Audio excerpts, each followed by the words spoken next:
Alright, here we go again. Okay, I'll be honest, this is empty.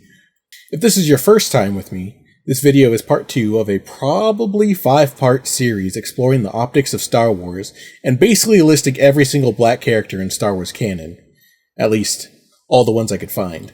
This may be part 2, but I've got another long intro for you, so if you want to skip over hearing me preach about the importance of the optics of Star Wars, you can use the card or the chapters to skip ahead to the brief review of the criteria for this list before the meat of the video.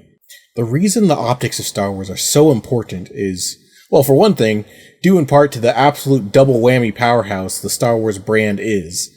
Star Wars was big enough on its own, and was already a global phenomenon even prior to Disney's purchase of the franchise. Now, with Disney at the helm, Star Wars is, or at least should be, bigger than it's ever been before. Both Disney and Star Wars are a massive global platform, and both present as family brands for everyone. And everyone means everyone. It means they have a responsibility to represent a global community. One could argue that they don't have this responsibility, and on a technical level that's true. They are perfectly able to deny this responsibility, and choose not to represent diversity. It would certainly damage their brands, but it's a social mandate, not a firm law. With that said, both have expressed a clear interest and have made attempts to inject solid diversity into their brands. The pursuit of inclusion, of representation, inherently comes with the acceptance of the responsibility to diversify. And here's a tongue twister. The responsibility to diversify comes with the responsibility to diversify responsibly. The word optics communicates the value system of the culture in which a story is produced. The optics of Star Wars inherently reflects the value system of Star Wars itself, and furthermore, now that it's owned and being controlled by Disney, this value system reflects on Disney as well. I don't mean to speculate, but I personally believe that may be why after Disney bought Star Wars, we suddenly started getting a lot more black villain characters. But, like I said, that's just speculation on my part. Speculation based on years of passively watching Disney's optics. But I digress. The optics of a story, often, though not always, highlight the culture surrounding those who make them. And the culture of Star Wars is built on hierarchies. Rebels, good. Empire, bad. Jedi, good. Sith, bad. Light, good. Dark, bad. Only a Sith deals in absolutes. He says absolutely. The light versus dark narrative, too, is actually a somewhat problematic viewpoint to inject into a story. On the one hand, it promotes the idea that all heroes, all good, all morally correct choices are the light way, the right way, the white way. Yeah, I just call him Kaepernick to you. In fact, if you want a really good exploration of exactly the kind of optics and things I'm talking about, go watch Colin in Black and White on Netflix. No one told me that you had such interesting hair. It's very unique. It's hard to watch. I couldn't finish it myself, but not because it was bad. On the contrary, it was a little too good and hit a bit too close to home. If you're a person of color like myself, it will either be validating or re-traumatizing. Regardless, I highly recommend it for anyone who needs a lesson in the optics of American culture and football. Naturally, in a dichotomous system, if light equals good, then dark equals bad. And as much as the intentions of the story structure often aren't meant to be about race, it's not hard to make the jump there, either mentally, metaphorically, or worse, by visual motif. Of course, this is a very nuanced issue, and I won't be going as in-depth on it as I probably should. I do realize that at its base level, the structure likely stemmed from a much more general fear of the dark, or fear of the unknown. And the light versus dark thing is already a strongly pervasive storytelling device. Again, something that was absolutely influenced significantly by Star Wars. Star Wars certainly isn't alone in this. I'm sure you can think of a multitude of stories that play with similar themes. I mean, Shadow and Bone for one, Del Toro Quest, The Wheel of Time, and especially Kingdom Hearts, which also has the slight optics problems of their heroes being light-skinned and their villains being a little crispy. Guess where Nomura got a lot of his inspiration from. I give you a hint, it ain't Star Trek. Just remember Biggs and Wedge. Also, this isn't meant to be a hard jab. I love Kingdom Hearts. I love all of the stories I just listed. And even my own modern fantasy story that I'm writing falls into this trap. That's right, I'm plugging a book that isn't even ready to be advertised yet. This is also further broken down into in-universe power structures, which may exist outside of the in-universe context, but clearly exist within the culture or biases of the storyteller. These would be things like where you have a technically diverse team that always seems to be led by the white team member, or even when it's not, somehow, some way, the white character manages to always be in charge or bossing people around. Looking at you, Wheel of Time. I'm under the impression it wasn't intentional, but the constant conflicts between the radical Saw Gerrera versus the pure, perfect leader of the rebellion, Mon Mothma, come to mind. Star Wars sometimes skirts around this in some ways too, by diversifying with alien characters that may have subtler coding. The issues with Star Wars' optics aren't exclusive to black characters either. The main reason I'm focusing on black characters in Star Wars, rather than the whole spectrum of colors, though admittedly I'm throwing in a lot of other ethnic groups in my other categories, is simply because that's the background I come from, and am most familiar with. Plus, Disney's Star Wars tends to diversify their other codings a bit better. Despite being heavily inspired by Japanese storytelling, particularly samurai stories, in case anyone was wondering about all the really cool samurai-esque aesthetic choices in Ahsoka, that Kitsugi on those stormtroopers was very wabi-sabi of you, Thrawn. They're only just now beginning to feature prominent Asian-coded characters, at least if you're not including the Trade Federation. And there are still very few Latinx characters, Bail Organa and Poe Dameron notwithstanding. That's a good way to limit your audience, especially if the characters that do promote inclusivity and representation are mired and bogged down by hackneyed old tropes from the 70s. So, in a sense, that's what this list is about. It's a list to use to evaluate what Disney's Star Wars is trying to say about blackness in the Star Wars universe. And while it's important to stay true to the roots of Star Wars, this also ain't the 70s anymore. Also, I wasn't really sure where to put this part in my disclaimer, so I'm throwing it in here. I got a weird comment last time complaining about my lack of inclusion of Asian characters. There's a lot to unpack there, but 1. The focus of the series is black characters in Star Wars. While I do try to discuss problems of other minority groups when I can, for the most part I will be focusing on those who present as black. But also, this is what the ethnically ambiguous section is for. That's admittedly a bit of a misnomer, as I've lumped together several other minority groups in that category. But that's simply the way I've had to structure my list to maximize efficiency for myself. 2. Coincidentally, there are some, what people would assume Asian means, Asian characters, that I'll be discussing later on, though they'll mostly be when I talk about the rise of the First Order. 3. India is part of Asia. I didn't think that needed to be stated, but now I've stated it, so there you go. One can always question whether featuring diversity and inclusivity as the heroes of Star Wars, rather than constantly being the villains, is even a problem with Star Wars' storytelling. But the answer to that is the inherent promise of a galaxy far, far away. Because a galaxy of stories means a galaxy of diverse characters, and diverse heroes, alien and otherwise. Until that promise is kept, the optics of Star Wars will always be in conflict with its promise. In a galaxy full of characters, they promise us diverse heroes with rebel stories, but give us Imperials. I think Lando said it best in his summit for all black humans in the galaxy. Where the hell are all the black people in space? A brief review. The goal is to examine how Star Wars portrays their characters of color, and to see just how biased their portrayals are. The criteria I'm looking at specifically is 1. Affiliation. Is the character a hero, villain, or neutral? 2. Do they have any strong association with the Empire or the dark side of the Force? To clarify, I'm asking if they, at any point in their lives, were active members of the Empire, or if they've, at any point, turned to the dark side. To be doubly clear, when it comes to members of the Senate, or other government entities that may have been folded into the Empire, I'm looking specifically at the character's intent, and whether they chose to remain an Imperial, or on the flip side, if they joined or aided the rebellion. This is a basic morality question. The Empire are the bad guys. 3. Are they still alive, or has their story, and thus their value to the Star Wars narrative, ended? 4.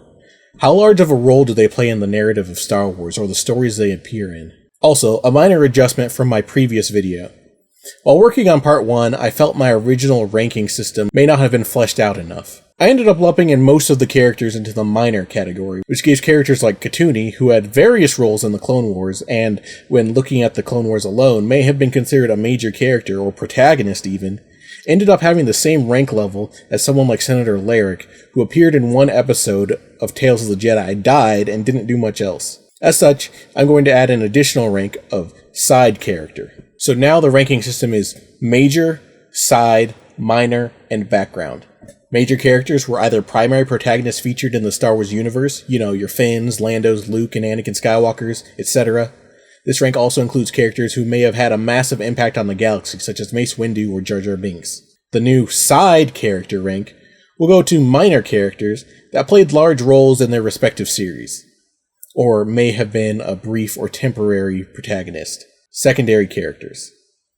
I'm going to be updating the ranks of Katuni, Quinlan Vos, and Adigalia to side character. Minor is for characters who have spoken dialogue and or have some kind of minor story impact or otherwise makes them a known character, tertiary characters. Background is as it sounds, characters that pretty much only appear in the background. They may have their own stories and lore and what have you, but if they only show up in the motion media as set dressing, then they're in the background. First, let's start with some housekeeping. I got a couple of characters that I found that should have been in the previous video, on the fall of the Jedi era. One of them I found too late in the video to go back and make an entry for, the other I missed entirely, and actually only happened to stumble on while looking for footage of the former. So without any further ado, let's finally begin. Fang Zar, portrayed by Warren Owens. You may recognize Fang from my previous video. He was a member of the Senate and appeared in scenes with Gideon Danu, who I've already covered. Like Danu, Fang was part of the Delegation of 2000, a group of senators that protested against Palpatine's use of his emergency powers. As such, Fang Zar would later be arrested by the Empire, along with many of the members of the Delegation of 2000. It's worth noting that in the Legends canon, Fang Zar was killed by Darth Vader, but he technically hasn't been shown to be dead in the Disney canon, so I'll be ranking him as alive until presented otherwise. He also notably appeared in 3 episodes of The Clone Wars, The Rise of Clovis, Crisis at Heart, and Voices. Although I was unable to find him anywhere while I was searching for footage, it's likely he may have been present as one of the Senate members in the background of some of the shots, particularly the large-scale shots of the Senate itself, but I could not pinpoint him in that crowd. Affiliation, hero. No association with the Empire. Rank, background. Had he been included in my previous video, he would have gone in my Ethnically Ambiguous section. Robb, another senator, this time with spoken dialogue, voiced by Anna Graves, who also voiced the Duchess Satine Kryze and a handful of other characters in the Clone Wars. Robb was a senator of Taris, and was a close friend of Padme. As part of the Council of Neutral Systems, I'm going to go ahead and say that her affiliation is also neutral, and she was present and played an active role in many of the major Senate meetings that took place across the Clone Wars series. Though it's worth noting that at some point, her role as a representative of Taris would end, for no particular reason I could find. She's noted to have a reputation for honor, and is likely still living, as she has no recorded death. Due to her regular presence in the Senate, and the fact that she has dialogue, she gets a minor ranking. And now for the main event. It's time, finally, to talk about the Age of the Empire. This section will encompass both the rise of the Empire era, between episode 3 and 4, as well as the Age of Rebellion, which is where a bulk of the Star Wars storytelling takes place. So we've got a lot to get through, and we're going to start with Tynnra Pamlo. Also, you'll have to forgive me if I mispronounce any of these names. Portrayed by Sharon Duncan Brewster, a background character from Rogue One. She was a member of the Imperial Senate, secretly working with the Rebel Alliance. So she's in a bit of a gray area, which makes a lot of sense given the time period. While she's basically a hero and working with the Rebellion, she is also naturally associated with the Empire. But I'll give her a pass, considering the work she was doing for the Rebels. Another character without a known death, so while we haven't seen her outside of Rogue One, until told otherwise, I'm assuming she's alive. Gerrera, originally voiced by Andrew Kashino, portrayed and later voiced by Forrest Whitaker. Oh boy, here we go. Gerrera. I like Gerrera. He's pretty cool. More so on paper than in practice. The problem with Gerrera, and one of the reasons he's going to have a pretty low representation score, is the fact that regardless of if I like him, there aren't a lot of characters in-universe who do. Is often portrayed as harsh to a fault, and viewed negatively as a radical. He has very notably clashed with White Senator and leader of the Rebel Alliance, Mon Mothma, who deemed him as too aggressive for the Galactic Alliance. Ezra Bridger, Cal Kestis, and Jyn Erso are like the only non-partisan characters that really seem to know what's up and don't react so negatively to just trying to do what he believes is right. Personally, I think one of the reasons why is a fun character is simply due to the fact that we've gotten to see so much of his journey over the years, and seen so many stages of his life. Although he's not quite as well known, and certainly not as popular, at this point, we've probably seen enough of Gerrera to rival even Ahsoka's many appearances. When Rogue One came out, I thought it was so cool to get to see an original character from the Clone Wars realized in live action, and Saw was one of, if not the first. Correct me if I'm wrong. And then, to come full circle with his return in Rebels, now voiced by Forrest Whitaker, reprising the role he took over in Rogue One, it was pretty cool. Despite the fact that we've already seen his death in Rogue One, Saw has proven that he's here to stay, although I'm sad he didn't live long enough to see the fall of the Empire. Actually, scratch that. I'm not sad about that. I'm a little mad about it, to be honest. Maybe if he had died in a more satisfactory way, and admittedly at the time there wasn't so much of him around to really say for certain how he'd deal with the situation he was in, but all the same, Saw was always a fighter. It's one thing for him to finally give up the fight in the face of impossible odds, but I wouldn't really say that's exactly what happened. He was just kind of like, nah, I'm good. Guess I'll die. And after reviewing his death scene for the first time in several years, it just doesn't sit right with me. But I digress. Saw Gerrera may only be loved by few, but he's still a hero. His only association with the Empire is his will to fight against them. And despite his tragic death, he's more than shown he's a major player in the Star Wars universe. Val, portrayed by Thandie Newton. Another painful one. Val only appeared in Solo, and her appearance was brief to boot. She was easily a waste of the best character in that movie, which, coming from me, I feel like carries some weight.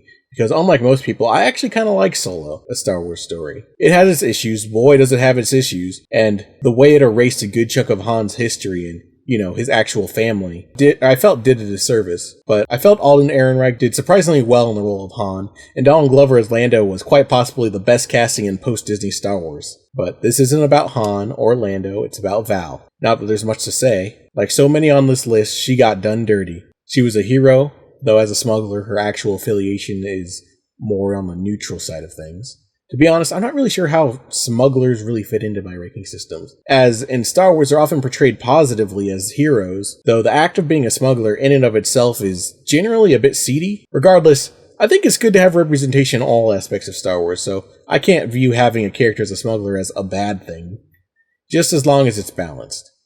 So yeah, Val, great character, wonderful hero, died too soon. No association with the Empire.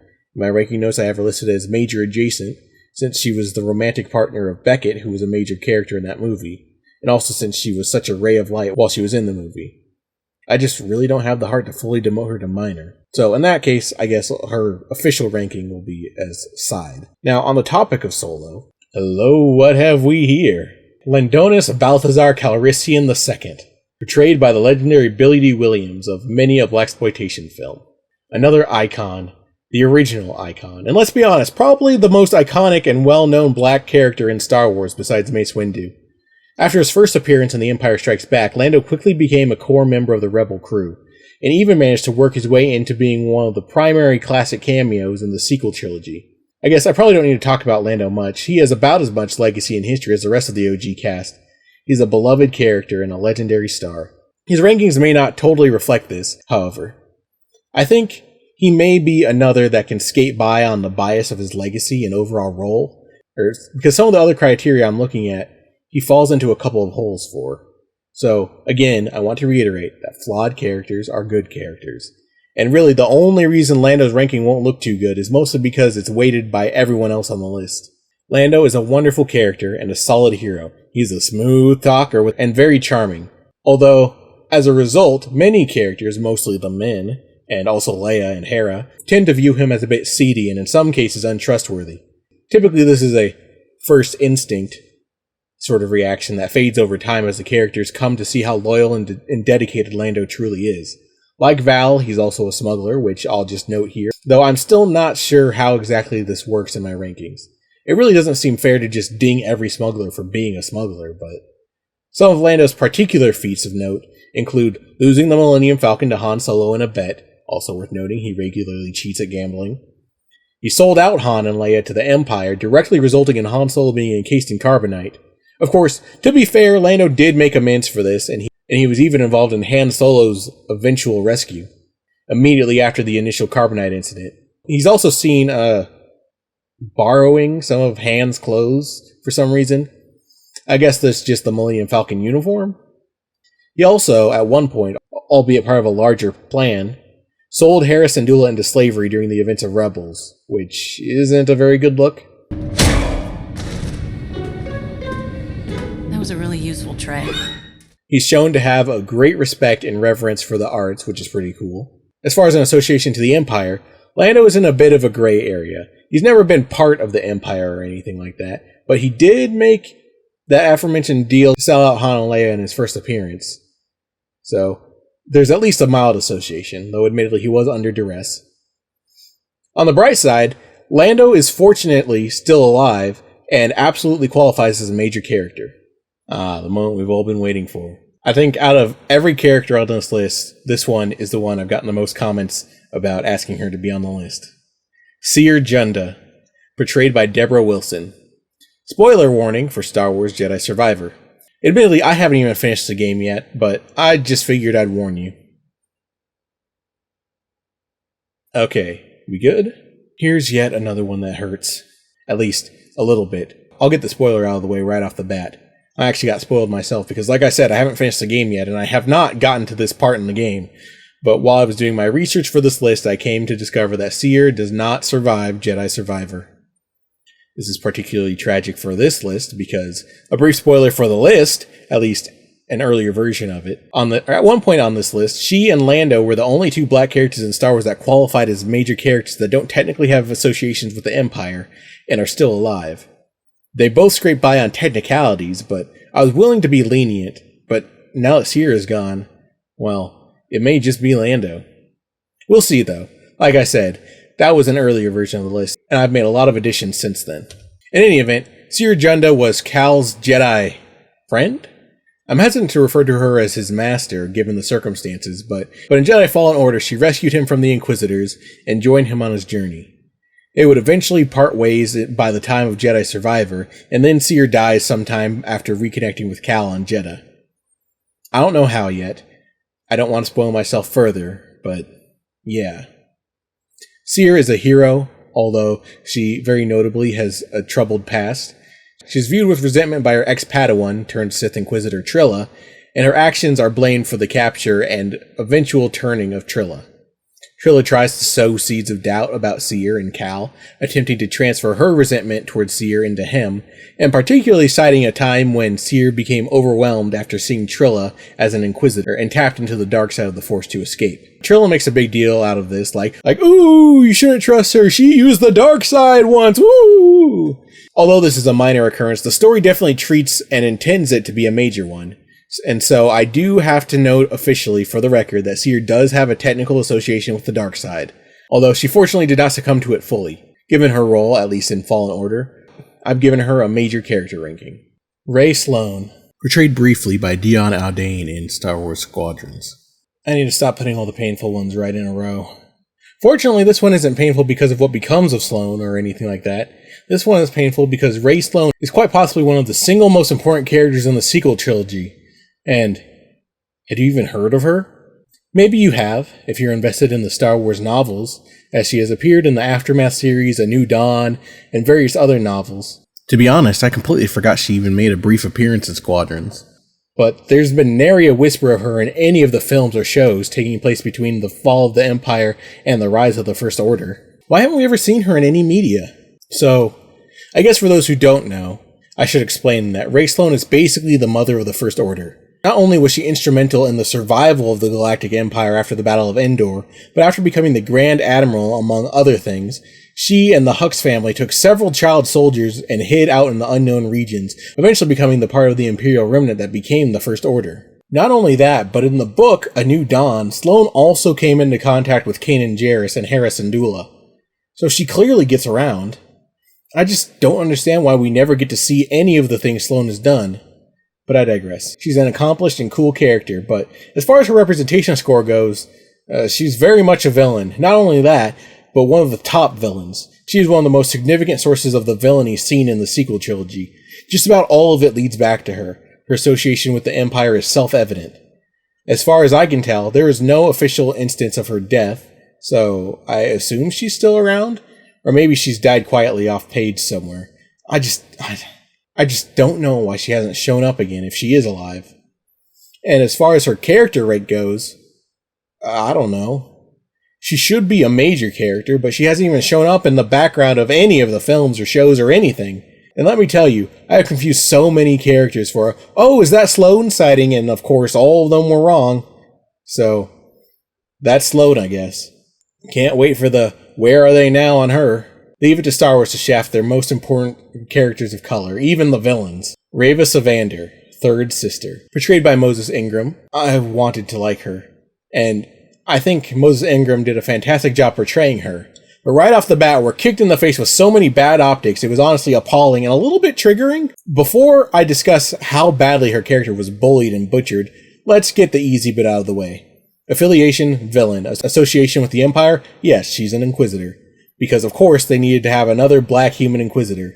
The other one I'm referring to is Trillo, by the way, though I'll be getting to her properly later on in a different section. Her major character ranking, which is something, I guess. At least she got top billing, I hope. Now, optics. Somehow, someway, despite being a Sith, she managed to get shoehorned into a series of tired, dated, and honestly insulting tropes that tend to be common for black characters in media, particularly being subservient to an authority figure, and my personal favorite, You are too impulsive. You go too far. You are reckless. Scraps are all we have left. Then we should be hunting bigger prey. He is not yours to find. That's right, folks. Sith Inquisitor Reva just got reprimanded by the Grand Inquisitor for being reckless, too violent, impatient, and overly ambitious. As in, she just got lectured by the leader of the Sith Inquisitors, who has a stupid-looking head, by the way, about how she, an angry black woman, is acting too much like a Sith. Like, I'm sorry, Stuart Beattie and Hossein Amini, but this is not how you write for good black characters. And is especially not how you write for a good Sith character. And honestly, every time I watch the clip of the Grand Inquisitor's monologue, I start feeling impatient too. And let's put this into further perspective. Their task was to catch a Jedi, while the Grand Inquisitor is slowly meandering around monologuing and inviting everyone to story time. Reva takes matters into her own hands, and, using a Sith technique known as getting the job done, she lures out the Jedi by throwing a knife at a civilian. The Jedi, of course, saves him by stopping the knife using the Force, in maybe the second most obvious way possible. And Reva is the first one to correctly identify him. The Grand Inquisitor isn't even trying, by the way. He's so confused and distracted by the knife and Reva that by the time he can even consider that someone is actually doing the job they came here for, Reva is already pointing out the target. The Jedi runs, prompting Fifth Brother to stand in front of him menacingly and do nothing. Reva then jumps in front of the Jedi, igniting her lightsaber, prompting Fifth Brother to again walk over and stand in front of the Jedi menacingly. He's just standing there, menacingly! Reva, tired of nobody doing anything, and done with the Jedi who's clearly not going to talk's bluffing, decides to just get things over with and kill him now. You know, as any good Sith would. She's stopped by the Grand Inquisitor, who seems to struggle to push her aside, not very grand of him, and lets the Jedi run free while Fifth Brother goes to stand somewhere menacingly. The Grand Inquisitor proceeds to give Reva the aforementioned lecture about her behaving too much like a Sith to be a good Sith. It also randomly addresses Reva's apparent fixation with Obi-Wan Kenobi, despite no real indication of it playing any role in what just happened. Nor did it have much to do with anything. I mean, to be honest, the whole conversation here doesn't make sense. I mean, why chase after scraps? Scraps are all we have left. Then we should be hunting bigger prey. What bigger prey? He just said scraps are all we have left. You're obsessed with Kenobi. He is not yours to find. Okay, a little random. But I assume you mean he's for Vader? Well, what's Vader doing to find him? Then he threatens to fire Reva because he decided her being confused by his clear lack of communication about the mission goal must have been because she was thinking about Obi-Wan. I mean, I do know what the intent of this conversation was, but the intent of it is not at all how it came across. Later in the same episode, she gets bullied by Fifth Brother after he screws up her perfectly viable interrogation tactics. Stand down, third sister. Now! Next time. Like, seriously, the fact that she had to tell Fifth Brother that maybe he doesn't go far enough? Maybe you don't go far enough. That's a problem. But I've talked about Reva enough. I'm realizing that I could probably make her an entire video on her own. The only other thing I feel like is worth mentioning is that Reva was briefly the Grand Inquisitor before she eventually abandoned her post. At the very least, she's not dead yet. Zare Leonis, voiced by Brighton James. Here's a character I'd like to see more of.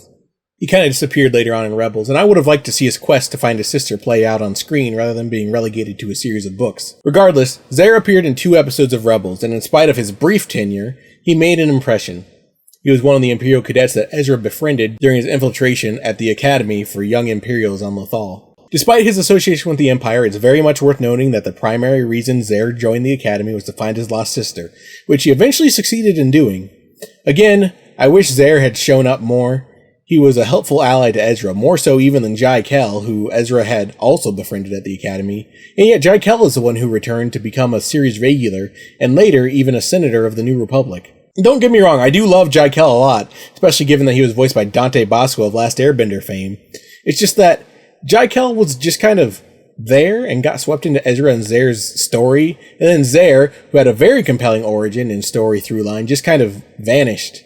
Of course, to enact his story off screen, but I digress. Zare and Jai Kell, I love them both. But over the course of the show, we've gotten to see plenty of Jai Kell. I'm still waiting to see more of Zare Leonis.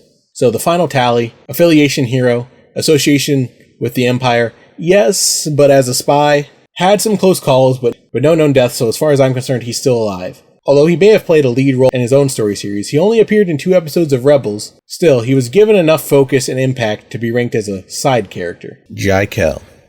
Speaking of Jai Kell, voiced by legendary Firelord American Dragon Dante Basco, and more recently portrayed by Vinnie Thomas. He joined the Academy for Young Imperials in the hopes of seeing the wider galaxy. As a top-ranking cadet, he quickly became friends with Ezra and Zare. He would go on to defect alongside the pair, after being convinced by Zare, who had realized that Jai displayed traits of force sensitivity, and thus was at a high risk of sharing the same fate as his sister, being disappeared. Jai would eventually join the rebellion efforts on Lothal, and later would be seen having become a senator in the wake of the Empire's fall, as seen briefly on Ahsoka. Hero. His association with the Empire is a little bit looser than the others, but he did join willingly and was not convinced to leave until he was made aware that he was going to be vanished. Thankfully, still living, and for now, he's attained the rank of a side character. Zare Leonis, Zare's missing sister. She was a Force-sensitive Imperial cadet, which is actually the reason why she went missing. While the Empire had claimed she ran away, following his investigations, Zare would come to find that she was abducted by the Grand Inquisitor, this time with a correctly shaped head, as part of Project Harvester, a codename for the secret Inquisitorius operation. I'm not super sure where to categorize Dhara on the villain scale, she's more of a neutral party. She believed that the Empire was a force for good and was sincere in her desire to serve the Empire prior to being kidnapped for Project Harvester. Of course, her opinion on the matter clearly changed after being tortured by the Inquisitors. She would go on to willingly escape with her brother. So while she maybe shouldn't be considered a villain, she certainly has a strong and clear association with the Empire and the dark side of the Force. Fortunately, like Zare, she's likely still alive, and given the fact that she doesn't have any appearances in Rebels to keep her down at a lower ranking, I'd say she's maybe a side character. She's major in the context of the Servants of the Empire series, however, she also doesn't appear anywhere else. Also, I didn't have them officially listed, but they do exist, so I'm just going to quickly add that Zare and Dhara do have parents who appear in the Servants of the Empire stories. So, just real quick, Tefa and Leo Leonis, not villains, of course, but they did support the Empire and had been enrolled in the Academy for Young Imperials. It wouldn't be until the disappearance of Dhara that their faith in the Empire would start to waver. But even then, Leo strongly believed that she had simply gone missing as the Empire had informed them. Presumably both are still alive, and I haven't actually read the stories, so I don't fully know the impact they have, but based on my research, I'd say they're probably hovering around the lower minor ranking. Kawlan Roken. Portrayed by OMG O'Shea Jackson Jr., Roken was pretty cool. Though, I suppose being played by Ice Cube's son helped with that. I bet Obi-Wan wished he had an Ice Cube when Anakin got his half-hearted revenge. Roken was one of the operators of the Hidden Path that helped to smuggle the Jedi survivors of Order 66 to safety. He was a hero and an ally with no association to the Empire. As far as we know, he's still alive, and although I'm ranking him as a minor character, it seems Disney considered him to be major enough to get his own poster for the show, so that's pretty neat. Obi-Wan was a bit unnecessarily aggressive toward him when he was naturally skeptical about letting a literal child perform mechanical work during an extremely dire situation. I'm going to need a ladder. It's not playtime right now, Princess. Do as she asks. You trust me? I trust her. Get her the ladder. I guess I'm starting to see some of Qui-Gon's training in him now. Alright, I think that's most of the heavy hitters out of the way, so it's time for another lightning round. Here we go. Nurchi, portrayed by Raymond Anum. This one was a bit disappointing to me. When he first appeared, I was intrigued by his design, and on instinct I wanted to like him, but then he started talking, and boy oh boy, turns out he's a jerk. Nurchi was actually one of the main inspirations for this list, besides Reva. I'd already been considering making the list by the time Andor had come out, but Nurchi was the one that kind of pushed me over the edge into actually putting forth the effort to make it. Nurchi is portrayed as a villain, maybe not out and out. He's a bit on the neutral side, but he's definitely an antagonistic character attempting to intimidate Cassian Andor to collect the money that was owed to him. While not being technically part of the Empire, he does, unfortunately, have an association as he was willing to sell out Andor to the Empire. Not long after, he would end up being killed by a pipe bomb. Rank minor. Lieutenant Gorn, portrayed by Sul Remy from Andor, the good Imperial. He is literally one of the good ones.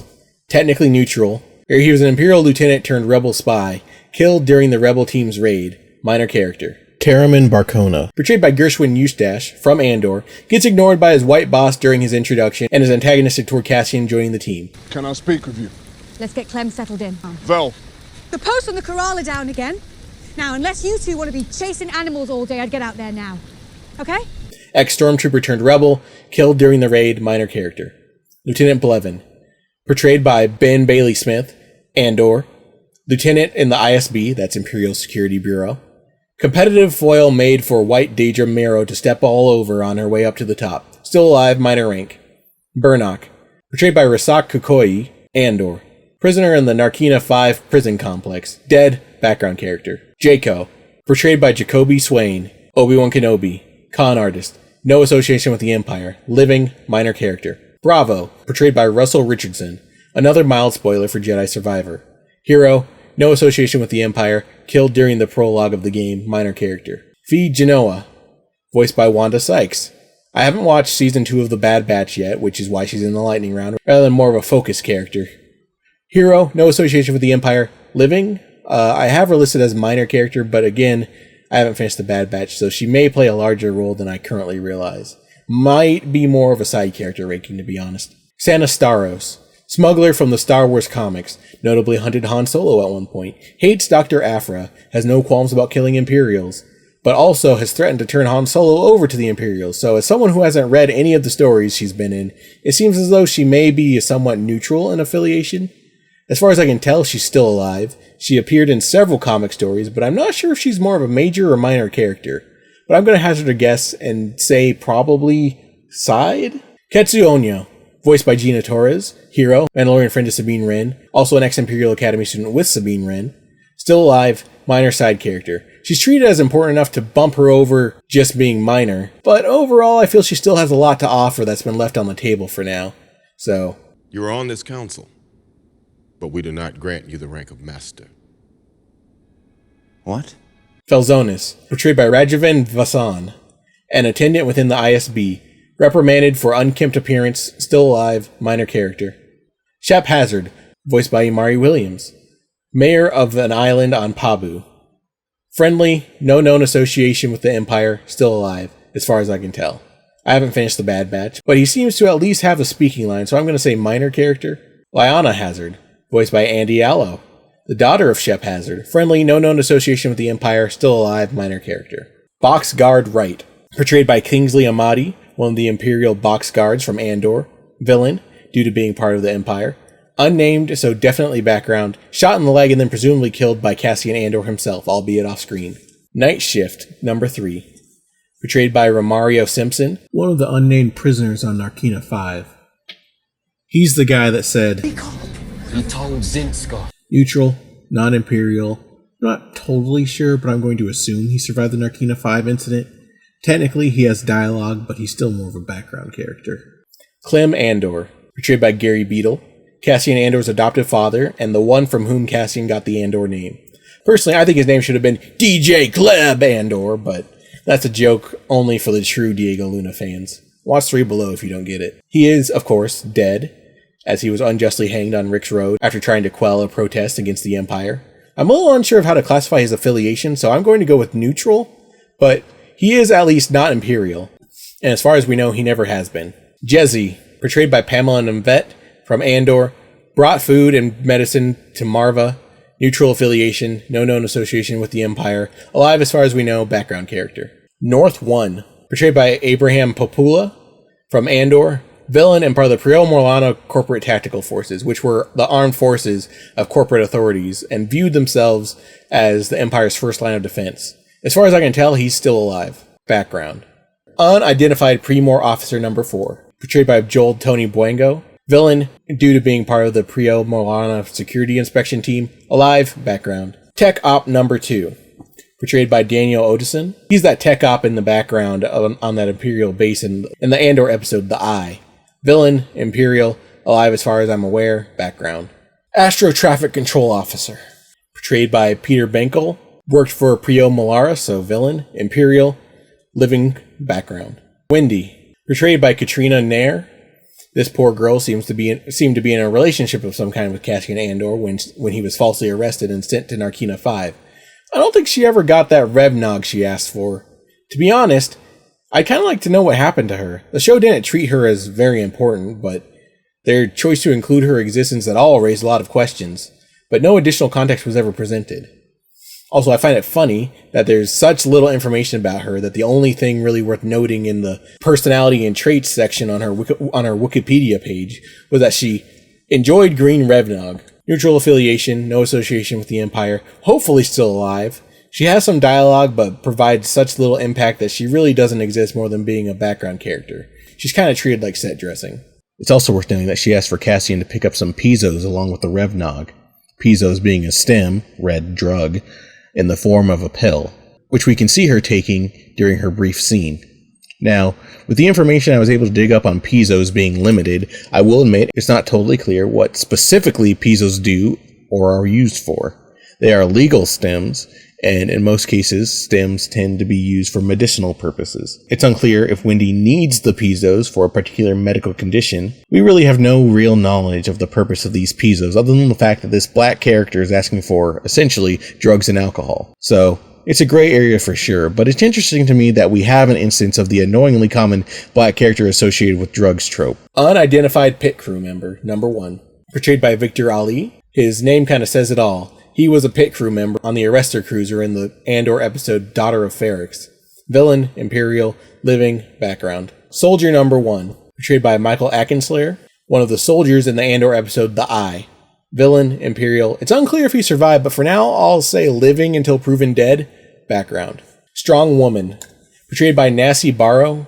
I'll be honest, I'm not sure who this is. With a nondescript name like Strong Woman, I wasn't able to find much additional information. And even searching by actress brought up little more than information saying that she played Strong Woman in Andor. And IMDb doesn't even know what episode she's in, so I guess know that she exists. Due to the bizarre nature of this entry, I'm going to skip over the rankings for now. If I happen to find her later on, I'll let you know. Prisoner, portrayed by Kenny Lee Mbenefo.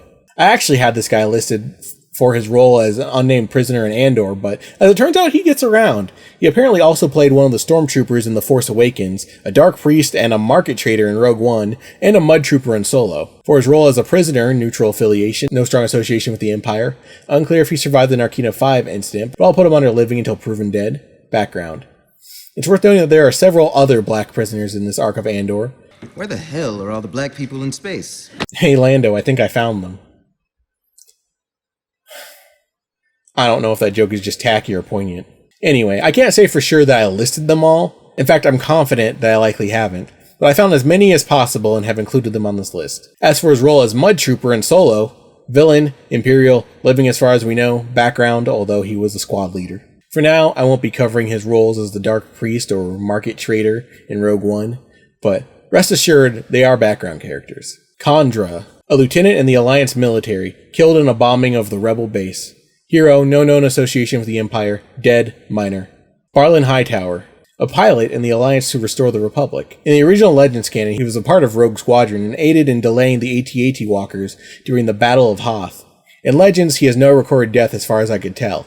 In canon, however, he only appears in the story from a certain point of view, The Empire Strikes Back, in which he's recruited into Red Squadron after the Battle of Hoth. He's then killed during an attack on a pirate base, so much for that guy. Hero, no known association with the Empire, dead, background.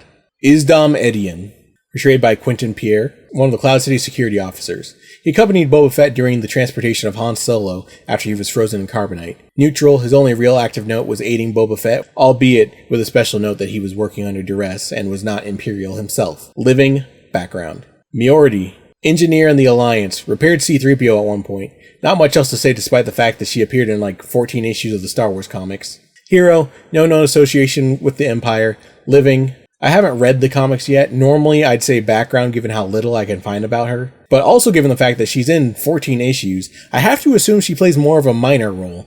If you happen to read the comics, feel free to correct me if I'm wrong on that. Frel, another Thalothian, and a member of the Rebel Alliance. My only other comment is that apparently Frel happens to be an expletive in the Star Wars universe. In the character's defense, this seemed to only be the case back in Legends, and hasn't really occurred in canon yet. But still, that's pretty bad. Hero, no known association with the Empire. Apparently she died in issue 23, and like with the last one, since she appears in at least 9 issues, I'm going to bump her up to a minor role. Detta Yao, attended the Shadow University with Dr. Aphra. As I haven't read the Dr. Aphra comics yet, I'm admittedly not super familiar with her role and rankings. But based on the information I was able to find on her, it seems her affiliation is neutral? Doesn't seem to have any strong association with the Empire. As far as I can tell, she's alive, and I'm going to list her as minor. Let me know if any of that needs to be corrected, Dr. Aphra readers. Thea Staros, the grandmother of Santa Staros. I never thought I'd actually say this in one of my Star Wars videos, but she's referred to as Grammy by her granddaughter, which just so happens to be how I refer to my own grandmother. I know you're watching this, so hi Grammy. She also worked as a sniper for Enfys Nest. Again, I'm a little bit unclear of where this ranking should go, so I'm trusting you, canon comic readers, to help me out if this isn't quite right. Given Thea's affiliation with the Cloud Riders, even though they're technically a gang of pirates, I'm going to rank them as heroes since they actively rebel against the Empire. Thea doesn't seem to have any heavy association with the Empire, and also seems to still be alive from what I can tell. Gonna rank her as minor. And since we're speaking of Enfys Nest, she's portrayed by Erin Kellyman, a British actress of mixed Jamaican and Irish descent. I already mentioned that Enfys Nest is the leader of a pirate gang known as the Cloud Riders, and that they oppose the Empire. At first, in Solo, a Star Wars story, Enfys Nest is presented as a mysterious villain and antagonist. However, by the end, she and her Cloud Riders turn out to have been heroes all along. Hero, no association with the Empire, still alive, and although she hasn't shown up much, I think she's done enough to earn a side character ranking, though maybe I'm a little biased. Mavera Staros, back to the Staros family. Mavera was an artist and the aunt of Santa Staros. Again, I haven't read the comics she's involved in, and from what I could find, she doesn't seem to do a whole lot. I'm going to put her down as neutral, no association with the Empire, living, minor. Arisha, the cousin of Santa Staros, married an Imperial officer, so that's not a good sign. Neutral, married an imp, living, minor. Grizz Fricks, portrayed by Ronnie Kush. Red 5, recruited after the Battle of Hoth.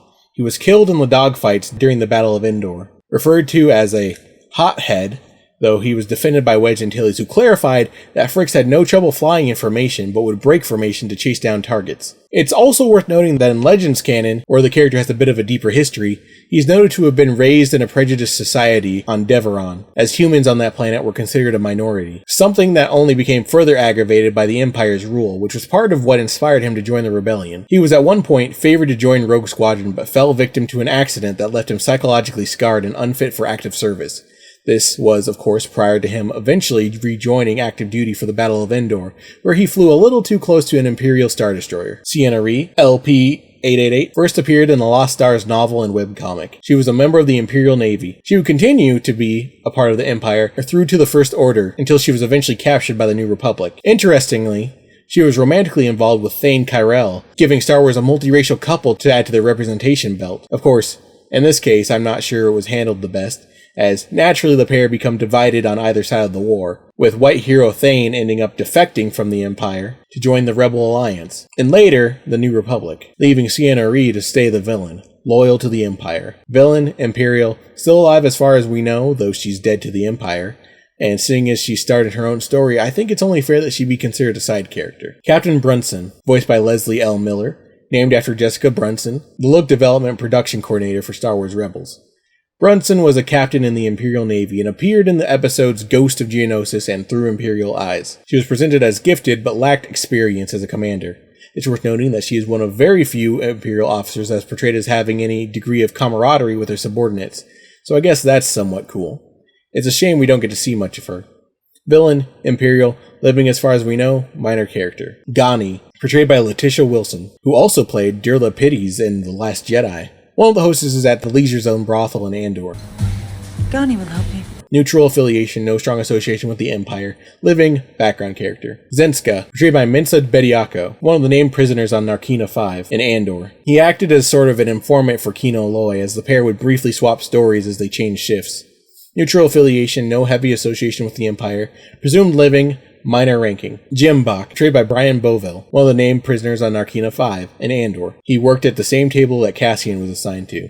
Neutral affiliation, no heavy association with the Empire, presumed living, minor ranking. Calliope Druth. Calliope appeared in a short story featured in Star Wars Insider. She was a reporter for the HoloNet News and embedded coded messages to the rebellion in her broadcasts. Hero.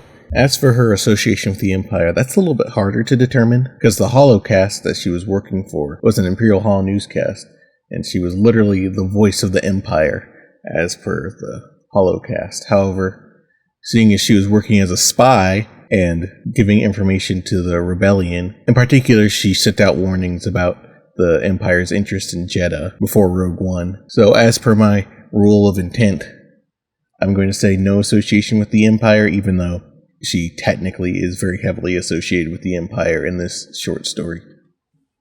Living background. Okay, so while I was collecting footage, I stumbled across a lot more black characters I hadn't put into my list. As of now, I've already finished filming and collecting footage for the list, and will not be adding any more entries until the next episode. And many of these I doubt I'll be able to find to make entries for in the first place. So I'm thinking we'll have to do an ultra lightning round. I'm not even going to talk, I'm just going to show the footage and point out the characters. Before I do, I also wanted to make a brief note that for this particular video, Andor ended up being just the bane of my existence. I mean that in a good way. Well, semi-good way. That show, I think, as of now, may have the best amount of diversity out of any Star Wars show or movie when it comes to human characters. Of course, take that as you will, it's not necessarily a good thing, though it isn't bad either. Diversity and inclusion isn't about reaching a quota. That's a really problematic way of viewing it, and will inevitably lead to issues and token characters, or worse, characters with no heart or investment, or possibly worse than that, or at least on the same level. And the problem Star Wars currently has one foot in, is having all the diverse characters as villains, or mostly villains. While it's important to have a good cast of diverse villains, it adds up over time, and before you know it, as with Star Wars, diversity will start counting negatively for you if it starts becoming exclusively on the side of the villains, or villain adjacent. So, no quota thinking when diversifying. That's bad. Make sure it's natural and feels natural. What's important is that there is rep, and that the quality of the representation is good. As far as Andor goes, well, the quality of representation leaves a little to be desired, but the sheer amount of it was probably the most frustrating thing for me working on the video. Out of everything so far, it was the only series where I legitimately had to go through every single episode to get all of the character footage I needed. And that's how it should be. This job should be hard for me. That's actually one of the main reasons I won't even try making a list for the MCU or the Wheel of Time. Trying to do this sort of thing with those properties would be far too overwhelming. Not that the Wheel of Time would really need a list like this one. The Marvel Cinematic Universe has some optics issues that I could discuss sometime, but for the most part, they're a bit better balanced than Star Wars. Well, prior to Phase 4 anyway. But I digress. Of course, due to the nature of how I collected the footage for this video, the footage that I've collected is not necessarily complete. So, I'll only be showcasing the characters that appeared in my footage, but just know that there are plenty more that I have completely missed or overlooked. Without further ado, let's go. Ultra Lightning Round.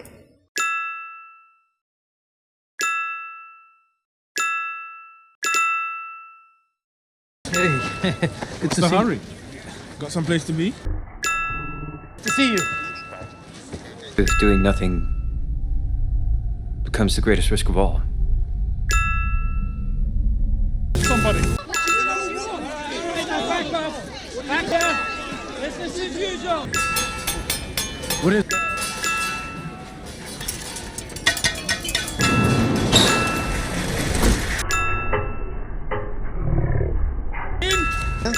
Sir? What is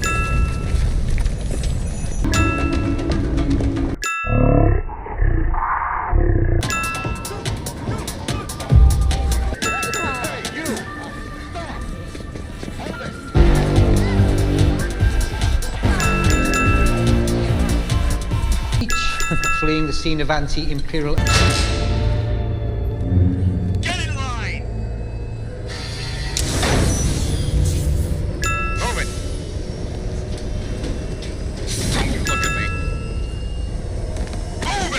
Our path was left behind.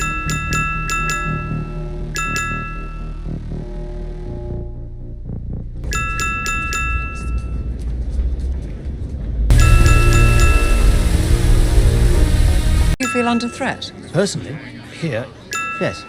I'm at great risk of ingesting too much of this nourishing Chandrillan hospitality.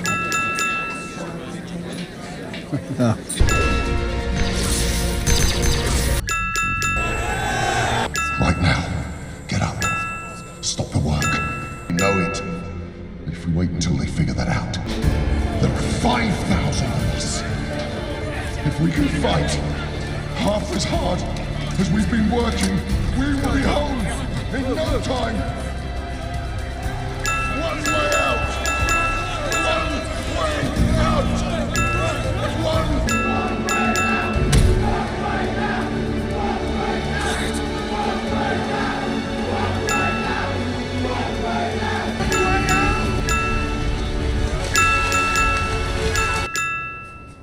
We're gonna take her out in a minute. Hurry.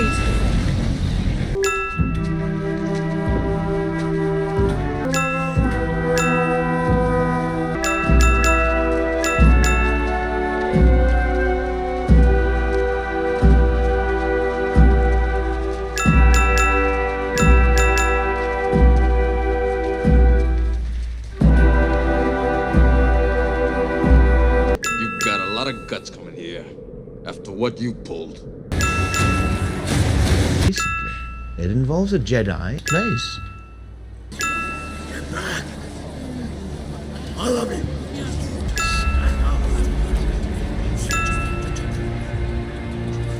We're not under the Empire's... Oof, that was a lot to take in. Fortunately, we're through with the bulk of the video. I think now you may know why it took me so long to get this one done. Anyway, now we'll be moving on to the ethnically ambiguous section. This is a section where I basically lump in anyone else, so folks who might be mixed, or that I wasn't sure what category they fell into. This section also includes dark-skinned characters I felt were worth mentioning, even if they technically aren't black, like my inclusion of Fang Zar earlier, and Depa Balaba previously.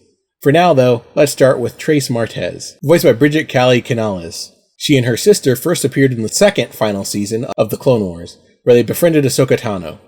Trace was portrayed as friendly and honest, with a strong sense of morality. She was also a bit naive and impulsive, which caused problems when the sisters were running spice for the Pike Syndicate. The sisters would later make a reappearance in The Bad Batch, so I imagine we haven't seen the last of them yet. As part of Rex's resistance network, Trace is a hero with no strong association with the Empire. Given her brief but notable role in the Clone Wars, as well as her reappearance in The Bad Batch, I think she's likely made it to the rank of side character. Rafa Martez, voiced by Elizabeth Rodriguez, Trace's older sister. She's a bit troubled, and although trying to do right to keep her and her sister afloat after the death of their parents, she's ended up caught in debt and in a lot of trouble. She's portrayed as a skilled manipulator and struggles to trust others. Like her sister, Rafa is a hero with no strong association with the Empire. However, I feel I do have to note that the optics of the spice running incident aren't particularly good, especially in regard to Rafa, who kind of orchestrated the whole thing. I understand it made sense for the world of Star Wars and the tropes of the situation the characters were in, and also the fact that they're smugglers, but still, it essentially falls into place as the Star Wars version of the Latinx drug dealer trope that is gravely outdated. Martez aren't even the only Latinx-coded characters to fall into this specific optics issue, but I'll get into that more when I get to the Rise of the First Order. Spice optics aside, along with her sister, Rafa is still alive and joins the ranks of side characters. Iden Versio, portrayed by Janina Gavankar. While I personally don't mind what happened with Iden Versio, I know the fate of this character is saddening for many people. I mean, she didn't die or anything. More so the fact that she ended up becoming another Imperial-turned-rebel, which in her specific case felt like a bit of false advertising on the part of EA. Of course, this is EA we're talking about. Anyway, the finer details are the fact that the storyline for Battlefront 2 was primarily marketed as a chance to play as a character on the Empire. Of course, this ends shortly after Iden's team surrenders to and subsequently decide to help the rebellion. So with that said, Iden Versio is a hero, ex-Imperial, presumably still living, and side character. Kanan Jarrus, voiced by Freddie Prinze Jr. This is a strange addition to the list. I've kind of been trying to figure out what Kanan is for a while. I mean, he's got a nice deep tan, but I haven't really been able to figure out any specific coding outside of the whole samurai motif he's got going. It doesn't help that he is voiced by Freddie Prinze Jr., who, I mean, he's definitely white, passing at least. He played Fred in the Scooby-Doo movie. Since we're talking about him, might as well mention he's also married to Buffy the Vampire Slayer, who played Daphne in the Scooby-Doo movies, as well as Seventh Sister in Rebels, so that's a fun fact. Anyway, back to the point. It is worth noting that Freddie Prinze Jr.'s father was part Puerto Rican, and Evan Whitten, the actor playing Kanan's son, Jason, seems to be of Latinx descent as well. It's actually because of that I decided to keep Kanan on this list. Up until we saw Jason in live action, I'd resigned myself to just assuming Kanan had a nice tan or something. But the fact that they kept with that ethnic coding in Jason told me that maybe it was too soon to make that assumption about Kanan. So, in the end, that's where I'm at right now with Kanan.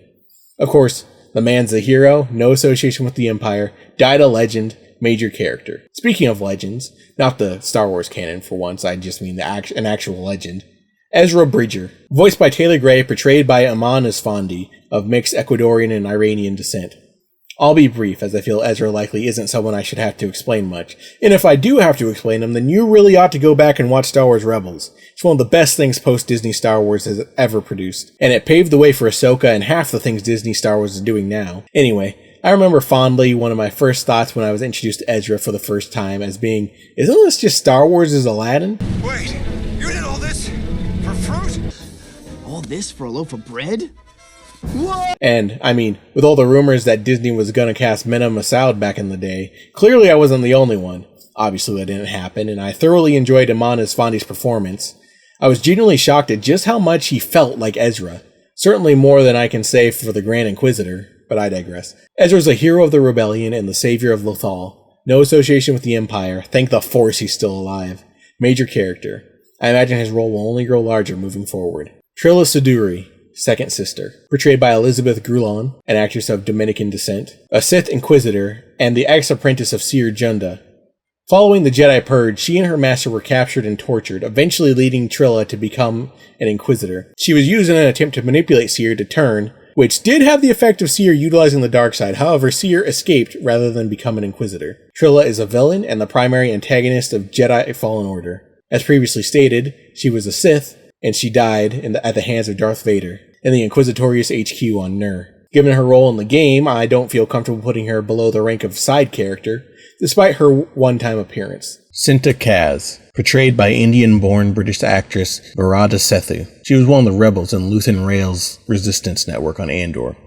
She's a hero and has no known association with the Empire. And seeing as stormtroopers killed her family, it would be pretty strange if she did have a strong association to them. She's still alive and is currently ranking as a side character. Something I wanted to bring up about Cinta that I thought was pretty interesting was the fact that she's shown to be the romantic partner of Vel Sartha. The optics of this relationship are complicated to say the least, but I wanted to make an attempt to discuss it anyway. Just know before I do that this is an extremely nuanced topic, and there are a lot of somewhat invisible social factors that are going into my assessment of this, so please forgive me if I end up butchering my explanation of this. I want to start off by saying I personally like this aspect of her. I think it was a good choice, and you won't see me complaining about this. And I hope not to be given any reasons to complain in the future. So, that's my personal opinion on the matter. As a member of the LGBTQA+ community myself, I believe it's important to have this representation, and as long as it's not, presenting the relationship as a weird or bad thing, or something that can be easily cut out of international releases, I'm happy to take it where we can get it. There are ways to handle it poorly, and there are ways to handle it well, and I think Andor handled it pretty well. Now for the nuanced bit. Optically, I'm not totally sure how this measures up exactly.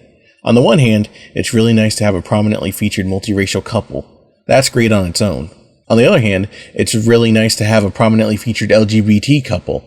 That, on its own, is great. I firmly believe that there was no negative intent with this choice. So again, to be clear, this is simply an observation from me, and also a bit of a minor history lesson more than a critique on Vel and Cinta's relationship. But I can't go without noting this quirky little trope filmmakers often utilize to make having a mixed couple more acceptable. So for a long time there's been an issue, and it's still a problem today, as I'm sure is obvious and doesn't need to be stated, of general homophobia, both within society and reflected in media. Things are getting better, and Cinta and Vel so far are absolutely a step in the right direction.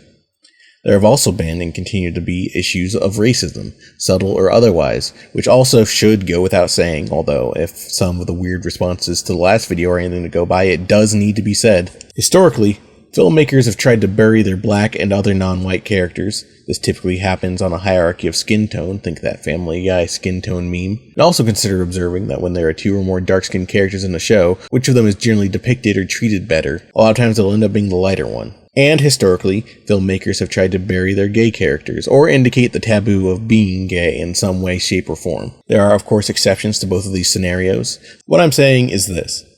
Each aspect, being LGBTQA+, being black, and being a multiracial couple, have all had prominent historical issues with being represented appropriately. In the mindset of the, I'll call it the biased filmmaker, these all represent taboos and are considered as negatives. The biased filmmaker and their desire, consciously or subconsciously, may choose to quote-unquote mitigate the risk of including characters such as these by mixing these traits together. Essentially, the thinking, and I'd like to reiterate, this is not a good way of thinking and it needs to end, is that a multiracial couple is bad or risky. The black character isn't worthy enough to be with the supreme white protagonist, for example Finn and Rae, and being gay is also quote-unquote bad. But it's less bad than being straight and not white, so we'll make the mixed couple gay, thus making them not white becomes acceptable. Again, this is a nuanced issue, and even now I'm thinking of even more things I should be saying and clarifying about it. I think it may also stem from another common anti-black trope that I'll likely bring up again in a future video. I say likely as if I don't know for a fact that I'm going to talk about it when I eventually get to Finn. And it's part of the whole black characters can't be in a relationship with the white character or protagonist racist trope. And that's the black character gets no one in the end trope.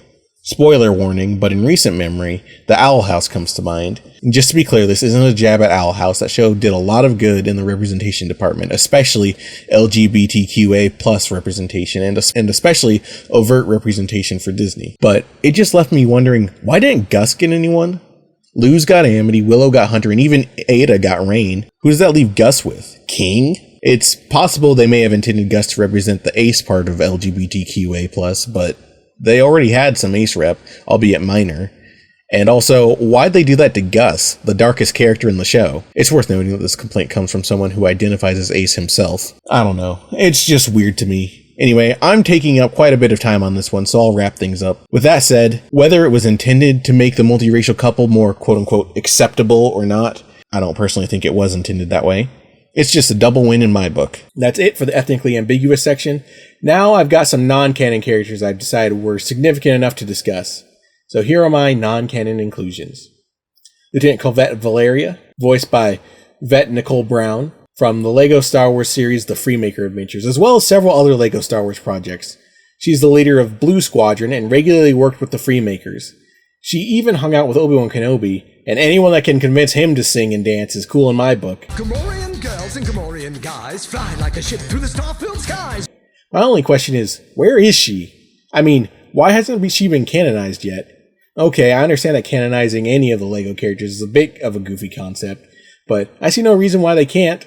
And especially now that Star Wars has been exploring the New Republic, I feel like Valeria would be a prime candidate to bring back into the fold instead of making up a random new character that serves the same purpose. But for now, I suppose I'll have to settle for the Legos staying Legos. Lieutenant Valeria is a hero with no known association with the Empire. Still alive, minor character. Baljeet, voiced by Malik Pencholi. I have strong mixed feelings about Baljeet. I actually appreciated the weird sort of bully close friend relationship he has with Buford, but I can't deny that his general portrayal in Phineas and Ferb is a bit not great. Luckily for Baljeet, this video isn't about Phineas and Ferb. It's about Star Wars. So I'll be basing his position on this list exclusively off of his appearance in the Star Wars special they did. In case it isn't obvious, Baljeet is non-canon and of Indian descent, which would have put him in the ethnically ambiguous section had he been canon. In the Phineas and Ferb Star Wars special, Baljeet accidentally became a stormtrooper while trying to sign up for physics camp. It feels weird to think of Baljeet as a villain, but he is an Imperial, accident or not. It probably doesn't need to be stated, but Baljeet is still alive. Major character considering his typical role in the cast of Phineas and Ferb. Well, that was kind of a weird one, but I thought it would be a fun little addition. The next one, likewise, is pretty much exclusively a personal choice for why she's on the list. She really doesn't play a massive role, even in the Legends canon, but she's been burned in my brain since childhood, so I can't make a list about every black character in Star Wars and not at least mention Jessica Meade. Voiced by Tabora Johnson, Jessica Meade, also known as Old Iron Pants, was a traveler and tramp freighter captain in the classic Star Wars series Droids. I will admit I almost freaked out there for a bit when I was double checking my facts on Wikipedia. My brain stopped at, she was a traveler and a tramp. I was very confused and concerned for a moment, but I digress. Thankfully, she's not a tramp, just a captain of a tramp freighter. She aided Rambo wannabe and maybe Hunter's secret future son, Jan Tosh, and the titular droids R2 and C-3PO during the Zodiac Cha incident. She was crafty and a tough fighter, outsmarting the likes of Kylo Ren himself. She's a hero with no known association with the Empire. Living, and within the context of the Droid series, she would have qualified as a side character. Now for another personal favorite, but someone I feel like deserves to be canonized despite his Lego status, Rowan Freemaker. Voiced by Nicholas Cantu, he and his siblings are coded as mixed, and indeed, looking at their parents, Pace and Lena Freemaker, they definitely are. Rowan Freemaker was a Jedi scavenger living on the wheel with his family, and later, traveling the galaxy in their Star Scavenger. I'll be honest, I've noted that Rowan is not considered canon, though I've gone back and forth on whether that's true or not. And the more I find, the less sure I am. Initially, I assumed he wasn't canon, as none of the LEGO stuff is generally considered canon. Then I saw some random thing somewhere saying that he was canon, which got me excited for a while. But then I looked into it more and, well, I thought I'd found I was mistaken that he wasn't canon, after all. Then, as I was writing this video, I discovered that while his father isn't technically canon, it seems his mother, Lena Freemaker, is considered canon, which I'll get to later when I discuss her on this list. And now as I'm reviewing his, honestly absurdly thin Wikipedia page, I find that apparently he was mentioned in a canon reference book in 2018, which means he is canon? I'm so confused. I imagine it may be something like, maybe the character Rowan Freemaker is technically canon, but his LEGO adventures aren't considered canon, but just let us see the Freemakers in live action, or even animated but not in a LEGO project. That'll solve all this confusion. Anyway, it's funny, but after the loss of Cere, though she had some technicalities, the Freemakers are actually one of the only ones on this list that fully qualify as good representation based on my criteria standards. Rowan is a hero with no association with the Empire. He's living as far as we know, and starring in his own series as well as role within the Rebellion make him a major character. Cordy Freemaker, voiced by Vanessa Langes, she's the older sister of Rowan. I see on her also weirdly some Wikipedia page. I'm at least getting some clearer answers on my canonicity, and it seems my hypothesis was correct. The show was non-canon, but the characters were canonized in that 2018 reference book, which canonized elements of the Freemaker adventures. I'll have to look into this further. Anyway, Cordy was very money-conscious, or obsessed, and she's really the brains of the operation when it comes to the Freemakers' scavenging and repair business. As with her siblings, she's a hero, no association with the Empire, living, and a major character. I guess now that I know that these guys are technically canon, I should move them out of the non-canon section. But too late now. I'll be sure it's reflected on my actual list, though, when I get around to drumming up a proper Power BI report for it. It was supposed to be a surprise, but now that I've said it, I definitely have to actually finish it now. Xander Freemaker, voiced by Eugene Bird. Xander, voice acting guy! Xander, of course, is the main mechanic for the Freemakers repair shop. He designs the ships, and he makes all the uglies. He also seems to have married his love, Becky Smoochenbacher, but more on that in the next video. He's a hero, non-imperial, living, or should I say thriving, major character. Lena Freemaker, voiced by Jasmine Savoy Brown. Before I realized the other Freemakers were canon, I was going to bring up the fact that she was the one tied to their canonicity, but I suppose that's not true anymore. She's the mother of the Freemakers, and was made canon in the also 2018 book, Solo, A Star Wars Story, a junior novel, where she was a prisoner that escaped a prison train with Chewbacca's help. Later, LEGO Star Wars All-Stars, which is non-canon, would confirm her identity. Weirdly enough, it seems my understanding of the canonicity of these characters is totally flipped. The other Freemakers are canon due to their inclusion in the reference book, but even though Lena is referenced in that canon junior novel, I guess because her identity was confirmed in a non-canon source, she's actually still considered non-canon. She would end up marrying Pace Freemaker, who, fun fact, was voiced by Josh Peck. It's spherical! Spherical! Of Hatsune Miku and Josh fame. Off topic, but has anyone done that yet? The Miku thing with Blank and Josh? Surely someone has. I can't be the first on this one. Anyway, moving on. Hero, non-imperial, seems to be living, though I'll be honest, I'm not sure. Has she ever been shown with the Freemakers in the present day? I haven't finished Lego All-Stars yet. I kind of only recently realized that was a thing I should have watched. Side character. Of course, as a non-Imperial black character in Star Wars, she's portrayed as a common thief.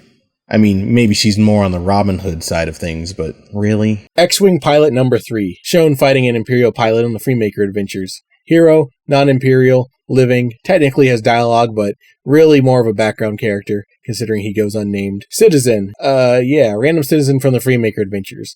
Neutral, non-Imperial, living, background. Key Biba, portrayed by Leslie Jones. Were you expecting her to show up? Be honest, I know I kept using clips from the skit, but, I mean, even I wasn't expecting to actually put her on the list. Yet here I am. I am a little bit embarrassed to admit I did have to double check to see if she and Mchigo were even based on real Star Wars characters. They're not. Her only appearances is in the SNL skit Lando Summit. Neutral affiliation, non-Imperial, living, and minor rank. Mchigo, portrayed by Chris Redd, and also exclusive to the Lando Summit SNL skit. He didn't have much to say.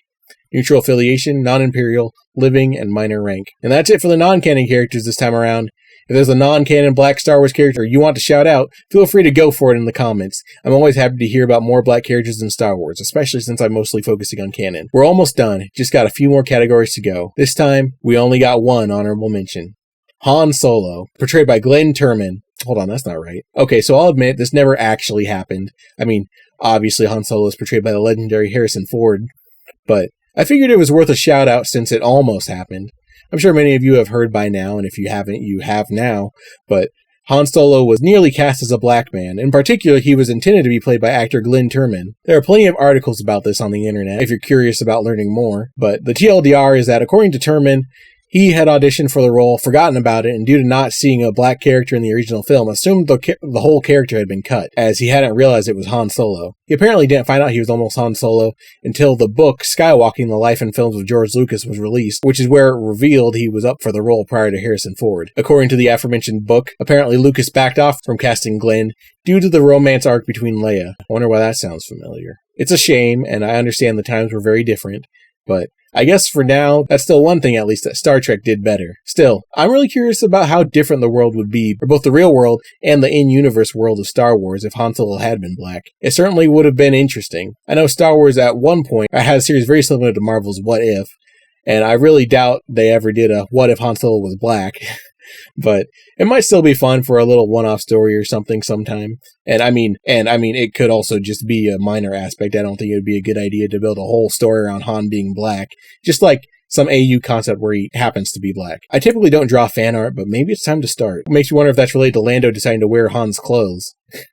Probably not. Or I suppose Han probably could have been put in the dishonorable mentions since he technically lost his representation status, but my dishonorables are already pretty full for today, and I got nothing bad to say about Han Solo. As far as a black Han Solo would go, assuming there wasn't a lot changed, he'd be a hero, a major character. He was once part of the Empire, that's true both in the Legends and Disney canon. He'd likely get dinged, as many others have, for being a smuggler, and I guess Han is dead now. Not ready to talk about that yet. It's one of my big pet peeves about the sequel trilogy. Like, I know there wasn't much that could be done with the tragic Carrie Fisher situation, but the others don't have that excuse. Like, I love Chewbacca and all, but I don't think it was worth trading him for the entirety of the Legacy trio. But I digress. That's a good question for another time. Next are some honorary whoops additions. These are characters that are very much not black or even ethnically ambiguous, but at one point or another I mistakenly thought of them as such due to my own personal follies, so my bad. Galen Merrick, Starkiller. I'm really embarrassed about this one, because of course it's Starkiller.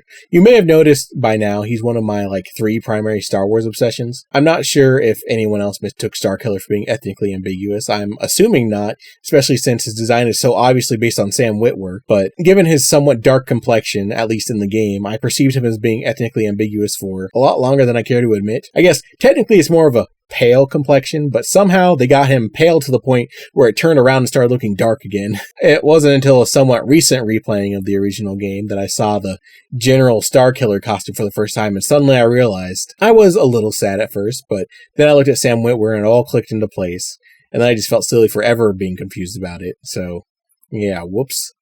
Villain to hero, major dark side and Empire associations. I mean, he was literally Darth Vader's apprentice. I mean, technically he's dead, but he was brought back as a clone, so he's alive.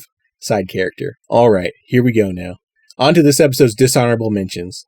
These are a few big ones, and I'm sure you may have already seen some discourse on these already.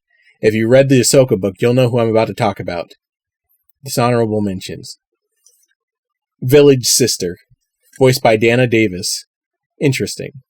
This unnamed character appeared in the series Tales of the Jedi and was involved in a storyline featuring Ahsoka Tano. During the events of this story, following Order 66, Ahsoka ends up on a farming village where she meets unnamed village sister and her unnamed village brother.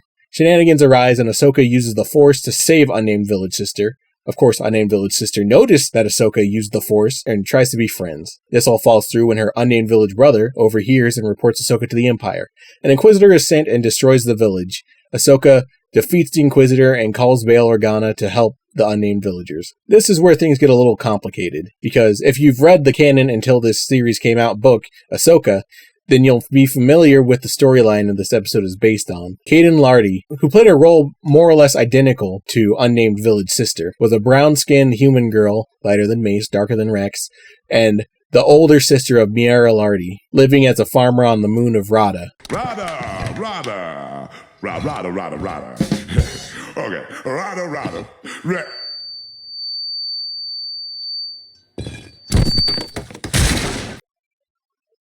Caden befriended Ahsoka and was later rescued by Ahsoka, discovering her identity as a former Jedi in the process.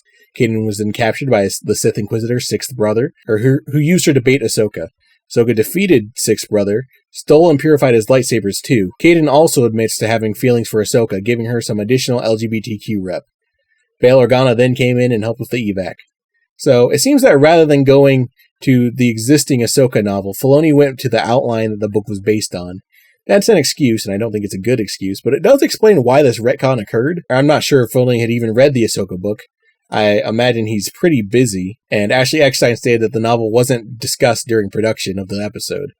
If you want to get really technical, it may be possible that the events of this episode of Tales of the Jedi are different events from that of the Ahsoka novel, but, I mean... Wow! If I had a nickel for every time Ahsoka went to a farm village, was ousted as a Jedi, and defeated an Inquisitor without a lightsaber, and called for a bailout, I'd have 2 nickels, which isn't a lot, but it's weird that it happened twice, right? Anyway, alright, I know there's been a lot of debate on if this episode decanonized the Ahsoka novel, and the folks involved like to be vague about it, so I can't really say for sure. But if it does replace the events of the book, then we lost some POC rep and some LGBTQ rep. Also, it's worth noting that Village Brother was voiced by Brighton James. Oh, that's funny. Looks like he was voiced by Zare Leonis. Definitely seems like these two were meant to be black at some point. Now for the last one. Wick Cooper, of the Core World Coopers, voiced by Thomas Lennon. Wick Cooper, I mean, if you know, you know. He originated in the LEGO show Freemaker Adventures and has been a recurring LEGO character ever since. He's wealthy and snobby, and I have reason to believe those are the only traits LEGO meant to imply. However, with his introduction as a sort of plot foil for the Freemakers, particularly Xander, he ended up introducing some not-so-great optics. Again, I'd like to reiterate that I firmly believe this did not happen intentionally on LEGO's part, but just given the way he targets and bullies Xander specifically... Besides, no one drools over my stuff like he does. It's so beautiful. Which it makes it more fun when I say things like this. You womp rat! You are not allowed to ride that bike. You are not allowed to sit on that bike. No. In fact, I don't even want you looking at it. Avert your eyes. Avert them. It does tend to give him a little bit of a racist vibe. Now, in his defense, his bullying does tend to stop as Xander. He's generally rude to the other Freemakers, but not in a way that's out of the ordinary for his typical demeanor. I can't speak on the production of these LEGO stories, and this is something I'll be discussing more so when it's actually relevant in the New Republic, but I get the vibe that LEGO may have noticed the optics on that, or maybe they were just trying to diversify generally, but either way, they seem to have performed a bit of a course correction with Wick Cooper by introducing his adopted daughter, Sadero. So, good on him. Glad to know he really is just a rich snob and not a racist one. Wick Cooper's not the only one Sadero did some course correcting for, but again, more on that in the next episode. It's also worth noting that Wick Cooper did support Palpatine. Yeah, exactly. Palpatine's our guy. Well, not saying that, but... You guys remember when I said I misplaced my Luke Skywalker helmet? Well, guess What? I found it.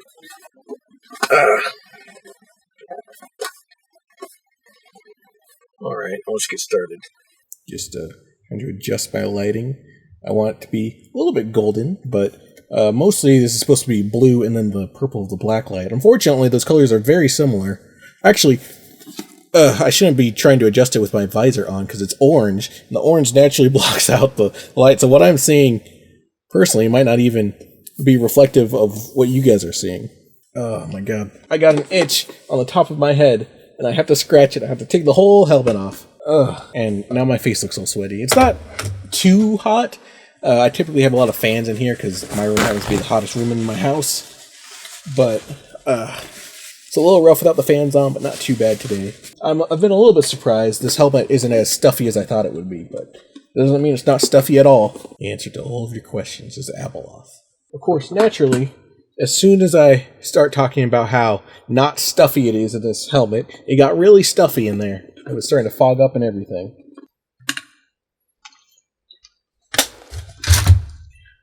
Stay hydrated, folks. You guys you see that it's fogging over? Because if so, that might got worse. Well, if it starts to be a problem, I might just take it off entirely. It's already a little bit hard to see like this part down here. Another playful one. Val only appeared in Solo, and her appearance was brief to boot. Oh, did I just say another fun one? I meant another painful one. Now it's probably a great time to take this thing off because it might be a little too much. I don't know. I was kind of hoping I could have solid theming, but you know what? You guys don't need to see me in a helmet the whole time.